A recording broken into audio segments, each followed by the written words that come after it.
Hi everyone, Jannat from Jannat wings. எல்லோரும் எப்படி இருக்கீங்க? இன்றைக்கி நம்மளோட சேனலில் ட்ரை காஃப் ஃபார் பேபிஸ்க்கு தான். பேபிக்கு வந்து ட்ரை காஃப் இருக்குது இல்லையா, ஸோ அதுக்கு ஹோம் ரெமெடி தான் நம்ம பார்க்க போகிறோம்.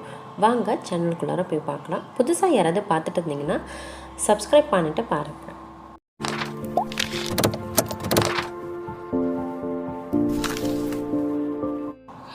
இது வந்து பார்த்திங்கன்னா நான் மிளகு எடுத்திருக்கேன், அப்புறம் கொஞ்சம் ஏலக்காய் எடுத்திருக்கேன். இது வந்து 2+ இருக்கிற பேபிஸ்க்கு தான் நம்ம இந்த மாதிரி இந்த அளவுக்கு குவான்டிட்டியை நம்ம எடுத்துக்கணும். ஃபஸ்ட்டு நம்ம இதை வந்து நல்லாவே ஒரு கல்லில் இடித்து எடுத்துக்கலாம்.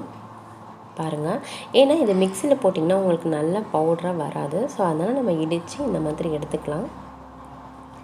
இதை வந்து பார்த்திங்கன்னா பாருங்கள், நான் எல்லாத்தையும் ஃபுல்லாகவே இடிச்சிட்டேன். ஒரு பவுலுக்கு வந்து நம்ம ட்ரான்ஸ்ஃபர் பண்ணிக்கலாம்.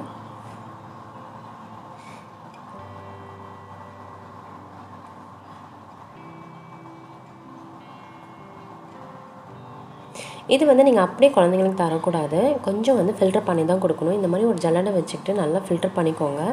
மேலே வந்து இடிக்காத அளவுக்கு இருக்கும் இல்லையா, ஸோ அதெல்லாம் அப்படியே எடுத்துக்கோங்க. வெறும் நல்ல பவுடர் மட்டும் கொடுக்கணும். ஏன்னா குழந்தைங்க சாப்பிடும்போது ரொம்ப தொண்டையில் இது மாட்டிக்கும், அதுக்காக தான். ஸோ இதை வந்து நல்லாவே நம்ம பவுட்ரு பண்ணி எடுத்துட்டோம். குழந்தைங்களுக்கு வந்து வறட்டு இருமல் ரொம்ப இருக்கும். ஸோ அப்போ வந்து பார்த்திங்கன்னா அவங்களால வந்துட்டு அந்த சளி வெளியே கொண்டு வரவும் முடியாது, சும்மாவே நம்ம இது பண்ணிகிட்டே இருப்பாங்க. ஸோ அதுக்காக தான் இது வந்து நான் என்ன சேர்த்துருக்கேன்னா டேட் சிரப்பு வந்து நான் சேர்த்துருக்கேன். ஸோ அதையும் மிக்ஸ் பண்ணிக்கலாம். நீங்கள் ஹனி கூட மிக்ஸ் பண்ணிக்கலாம். நான் வந்து டேட் சிரப்பு வந்துட்டு நான் மிக்ஸ் பண்ணிவிட்டேன், அவ்வளோதான். இதை வந்து என்ன பண்ணுறீங்கன்னா குழந்தையோட நாக்கில் வச்சு விட்டிங்கன்னா, வாய் திறக்க சொல்லி நாக்குள்ளார வச்சு விட்டு கொஞ்சம் தண்ணி கொடுத்துருங்க குடிக்கிறதுக்கு, அவ்வளோதான் போதும். இது வந்து ஒரு 3 டைம்ஸ் நீங்கள் கொடுத்தாவே உங்களோட குழந்தைங்களோட ட்ரை காஃப் வந்துட்டு நல்லாவே க்யூர் ஆகும். பெஸ்ட்டு ரெமெடி இது. இதுக்கு வந்து 100% கண்டிப்பாக உங்களுக்கு ரிசல்ட் கிடைக்கிது.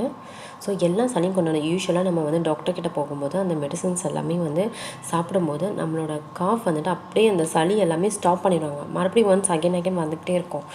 ஃபஸ்ட்டு 2 டேஸ்க்கு இதை நீங்கள் கொடுத்து பாருங்கள். ரொம்ப சிவியராக இருந்தீங்கன்னா நீங்கள் ஹாஸ்பிட்டலில் கன்சல்ட் பண்ணுங்கள். ஒரு மீடியமாக இருக்கும்போது இந்த மாதிரி நீங்கள் பண்ணி கொடுக்கும்போது குழந்தைங்களுக்கு வந்து ரொம்ப யூஸ்ஃபுல்லாக இருக்கும். என்னுடைய ஹோம் ரெமெடி உங்களுக்கு ரொம்ப பிடிச்சிருந்தா ஜன்னத் விங்ஸ் சேனலுக்கு சப்ஸ்கிரைப் பண்ணுங்கள், லைக் பண்ணுங்கள். தேங்க்யூ. Bye-bye.